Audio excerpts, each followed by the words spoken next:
In this lesson, we're going to use the Brickerize Max script to break apart the mid towers of our bridge.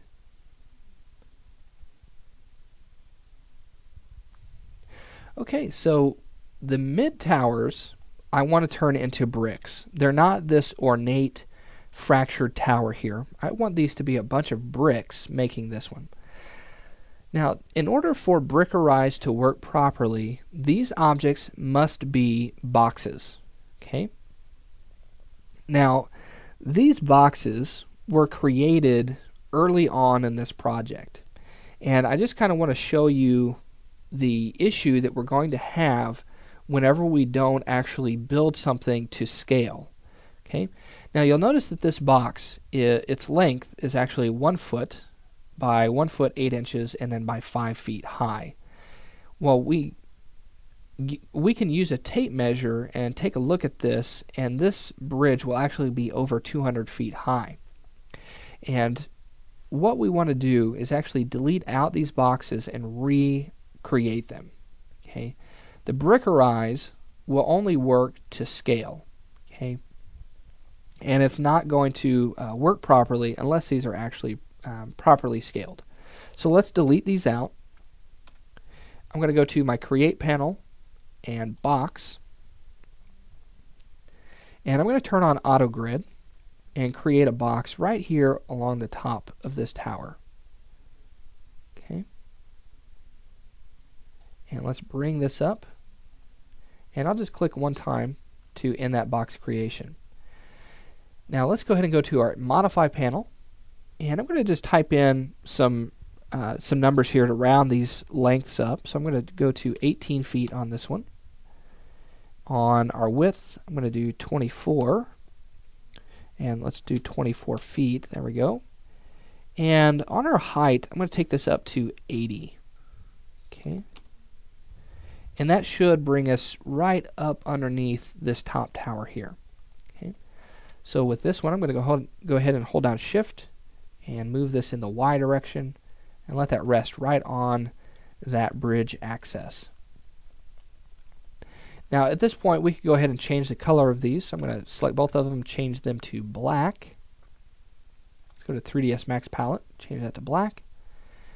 And then I'm going to use my materials to switch those over to that gray previs material. Here we go. Alright, now let's select this box. And you'll see now this is 18 feet length, the width is 24 feet, and that's 80 feet high. So we are now to scale to the rest of our geometry. Now let's go to Max Script, Run Script, and Brickerizer. Okay, open that. And Brickerizer is fairly simple. It does have a couple of limitations, but we should be okay with trying to recreate the exact result we're looking for. We can get around some of these limitations that Brickerizer has. So to start out, we need to work with our brick properties. And the first one we have is number across, so how many bricks we have across, and how many high. So in my case, I'm going to go to about 4 bricks across, and let's do 40 bricks high. Okay, on this, and I'm just guessing here. I don't have a predetermined number, and I'm just trying to throw out a number there, see what it looks like. If I need to make any changes, I'll do that. Now we're going to keep our wall end type to normal, and we're going to take this mortar percentage down to 0 because I want all of my bricks to lay right on top of one another. Okay, we can do a preset color. I'm going to do this to gray, and I'm going to set the number between, or number of colors between this dark gray and this light gray. I'll take this down to like 4. Okay. We have our wall properties, and it's going to have our length, width, and height. And I don't want to actually type in any numbers here because if I use my pick box, it'll fill out those numbers in for me. So let's do pick box, choose this, and you'll see that those numbers change. Now I do want some end bricks because I don't want this tower to be jagged. If there's a hole on the ends, I want it to actually fill it. So let's do end bricks, and let's uncheck this delete box after Brickerize. I want to keep this original box in case I need to make any changes. So let's do Brickerize, And you'll see that it creates a good stack of bricks here. It orients them properly. We have this fill in here. Now, if this doesn't work for you, we can always change the size on this, kind of try to redo the bricks. And if this is spaced out a lot, you may want to check to make sure that your box is to scale. Okay, that's going to be the most important thing. All right, now at this point what I want to do is select all of these bricks. So let's just select around those and deselect the statue pieces. And let's create a selection set for these. So I'm going to type in brick underscore tower underscore 01. Okay. Let's close this Brickerizer for right now, and let's just move this down in the Z direction. And what we're going to do is just rest this right on that tower, and we're going to get it the best that we can. Okay. Now again, we want to make sure that we're not interpenetrating or anything like that. Just be careful.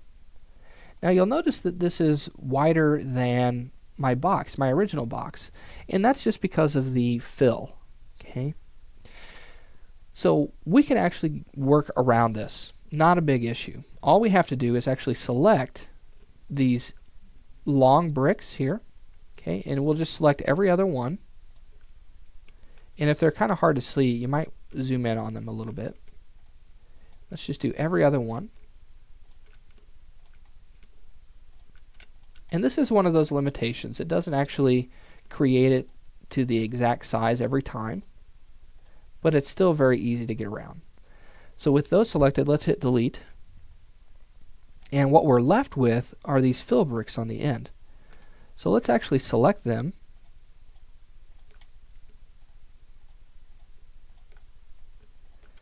And we can do a marquee selection, select most of them at the same time. And then what I can do now is actually put those right into position. Okay. So let's go down and then push these over. And those will fit right into that area. Let's try to get these positioned properly. Now if you need to, you can actually use the snap tools to do so. So I'm going to right click on my snap and turn off grid points and go to endpoint. Let's close this out.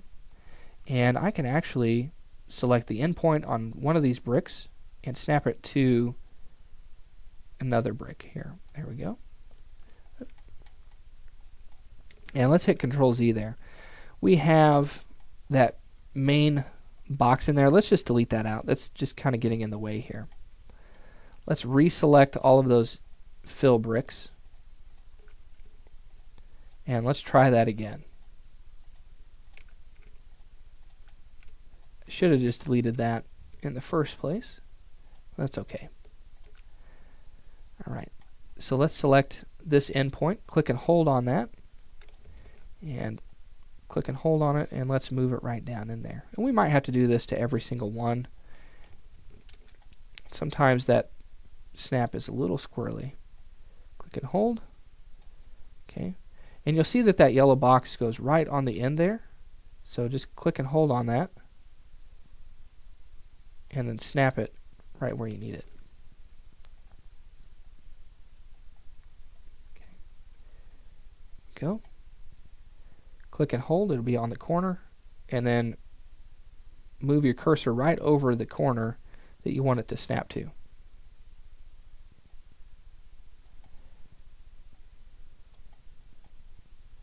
And that'll ensure that you have lined all of these up properly.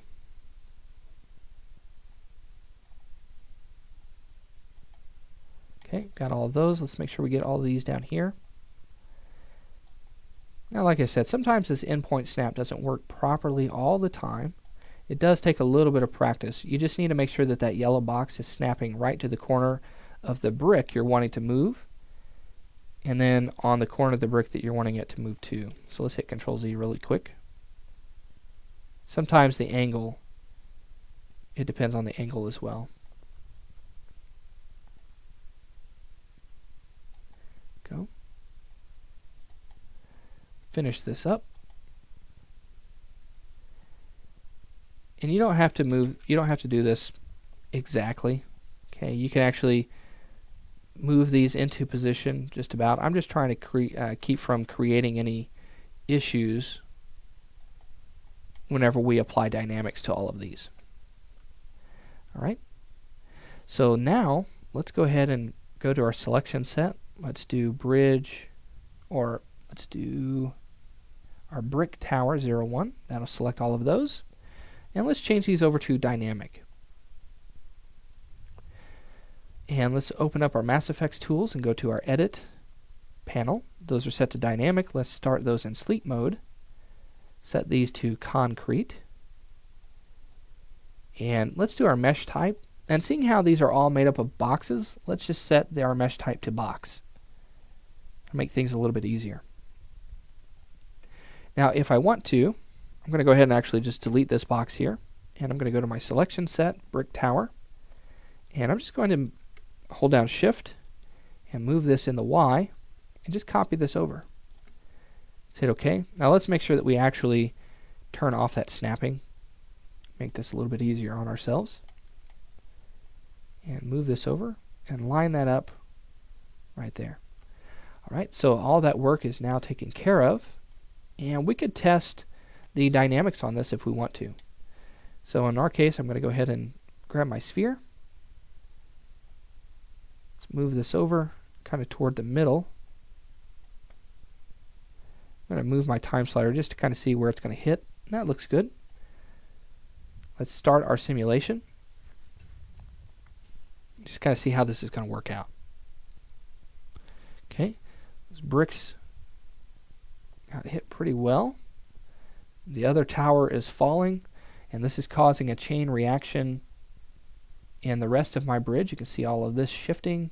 We're going to start seeing some stuff over here begin shifting, and we might even see our towers fall as well. So you can see as we're adding more and more elements to our dynamic scene, we're going to start getting different reactions and different results. Okay, so this is looking really good. I'm really happy with how this is looking so far. See if we can get the other towers to fall as well. Looks like we might have a couple of pieces run into our tower here. You can see that this bridge explodes there. We've got a couple of pieces that are kind of some rogue pieces, so we need to make sure that we keep an eye on those.